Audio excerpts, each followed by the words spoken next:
చూస్ country delight, live better. ఇప్పుడే country delight యాప్ని download చేసుకోండి. కాకపోతే భైరవంకి నాకు తెలిసినంత వరకు మీరే ఎక్కువ ప్రమోషన్స్ చాలా బాగా చేశారు. అది పర్సనల్గా కావచ్చు, ప్రొఫెషనల్గా కావచ్చు, అది అలా జరిగిందండి. అలా జరిగిపోయింది. ఫ్లోలో జరిగిపోయిందా లేదా కావాలని టార్గెట్ చేసి టైం దొరికినప్పుడల్లా విష్ణు గారి మీద సెటైర్లు వేయటం? నాకు అంత ఆలోచిస్తారు అనుకుంటున్నారండి మీరు. నాకు అంత టైం ఇక్కడి నుంచి ఎక్కడ ఉంటే I live by the moment. So whatever I feel I tell అండి. సో అంత ప్లాన్ చేసుకొని I'm not that planner. Okay, yeah. అంటే శివుడి ఆజ్ఞ లేనిది చేమైనా కుట్టదంటారు మనోజ్ గారు. అలాంటిది మీరు ఆ శివుడి మీదే పంచులు వేసినప్పుడు శివుడి మీద లోపల కొంచెం బాధ ఉంటుంది, కాకపోతే పైన మనం మాట్లాడాలి కాబట్టి మాట్లాడతాం. ఏం చెప్తారు? అటు పక్కన శివుడిని ప్రేమించే భక్తులకు కావచ్చు, ఇటువైపు సినిమా ప్రేక్షకులు కావచ్చు, ఎవరైనా కానీ కొంచెం హర్ట్ అయ్యారు దాని గురించి. లేస్తే శివయ్య అంటే శివయ్య రాడు అని చెప్పేసి రకరకాలుగా శివుడిని మీరు వాడిన పదజాలం చూస్తుంటే కొంతమంది శివుడిని అనలేదండి నేను. ఒక మనిషి శివుడిని తలుచుకునే విధానం అన్నాను. అండ్ నేను శివుడు భక్తుడిని, ఆయన బాగా ఆరాధిస్తాను. అండ్ ఆంబ్రహ్మాస్మిలో కూడా కాలభైరుడు శివుడు, సో దాన్ని బేస్ చేసుకునే ఉన్నాను. పర్టికులర్ మనిషి అలా చేస్తే అలా దిగి వచ్చారు. శివుడు అర్థం వచ్చేసి ప్రతి ఒక్కరిలోనూ ఉంటారు. That's I keep telling it. లోపల శివుడు ఏం కాదు, శివుడే మనలో ప్రాణమే ఉండేదే శివ, ప్రాణం లేకపోతే శవ. సో అందులోనే శివుడు ఉంటాడనే ఉద్దేశంతో అన్నాను. కానీ మనసారా ప్రార్థించాలి, అంతేగాని చేసిందంత చేసి ఊరికి శివయ్య అనేసి దేవుడు అలా పలకరు అని చెప్పేసి దట్ వాస్ మై ఉద్దేశం. తప్ప శివుడిని దేవుడిని ఎందుకంటానండి నేను, అంత నో, నెవర్ అండి. ఓకే, నిన్నటి నుంచి సర్చింగ్ కూడా బాగా జరుగుతుంది గూగుల్లో. 29 మనోజ్ గారికి ఏంటిది ఏజ్? ఫస్ట్ ఆయన కేసీఆర్ అడిగినట్టు అది అలా కంటిన్యూ చేశారు. నిజంగా నమ్మారా?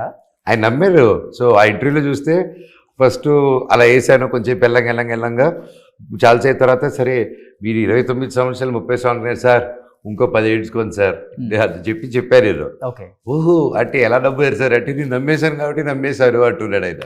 ఓకే, సో ఐ రివీల్డ్ అనమాట. ఒక 15 మినిట్స్ వెంటనే రివీల్ చేశారు దానికి. రివీల్ చేస్తే 15 మినిట్స్ మాత్రం బాగా నమ్మేసుకొని. ఓకే. సో అంటే మనోజ్ గారు, నేను ఎక్కువ ఫ్యామిలీ గురించి అడగను, రెండు క్వశ్చన్స్ అడుగుతాను, సినిమాలోకి వచ్చేస్తా.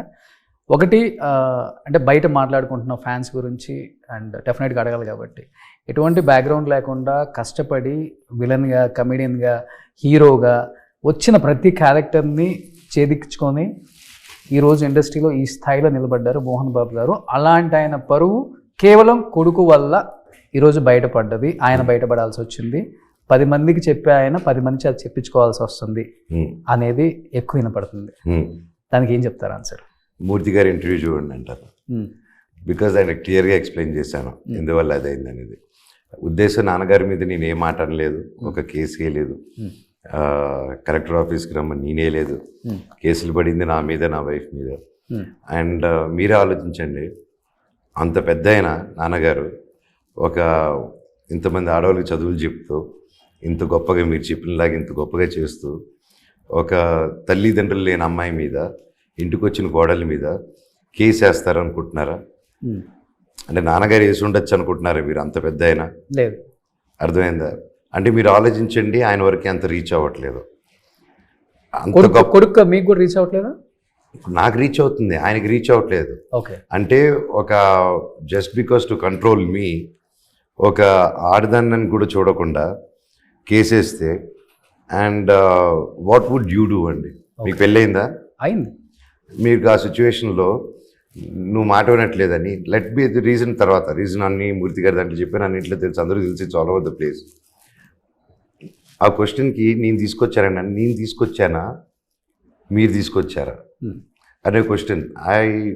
ఇప్పుడు వాట్ వుడ్ యూ డూ? మీ వైఫ్ మీద కేసులు వేసి నీ 6-7 months కూతురి మీద కేసు, 6-7 months కూతురిని నీ ఎఫ్ఐఆర్లో ఫైల్ చేసి జస్ట్ బికాస్ టైట్గా ఉంటుంది కేసు అని చెప్పి వైఫ్ని ఇంక్లూడ్ చేసి, అంటే మోహన్ బాబు గారు స్థాయికి మోనిక అని నా వైఫ్ థ్రెటనింగ్ చేయగలుగుతారండి?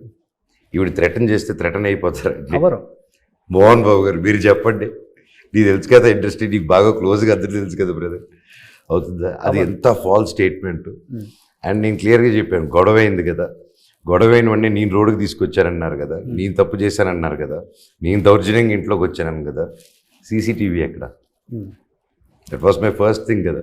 సో నేను అడిగిన క్వశ్చన్స్ ఇవన్నీ స్టార్టింగ్లో కాలక్రమంలో అలా చేసి నేను అదే ఇంతకుముందు చెప్పాను, ఎవరికి డబ్బు ఇవ్వలేదు నేను.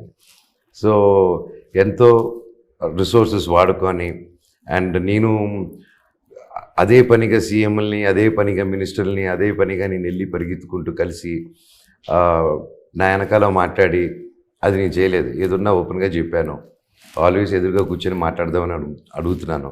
ఈరోజు కూడా అడుగుతున్నాను.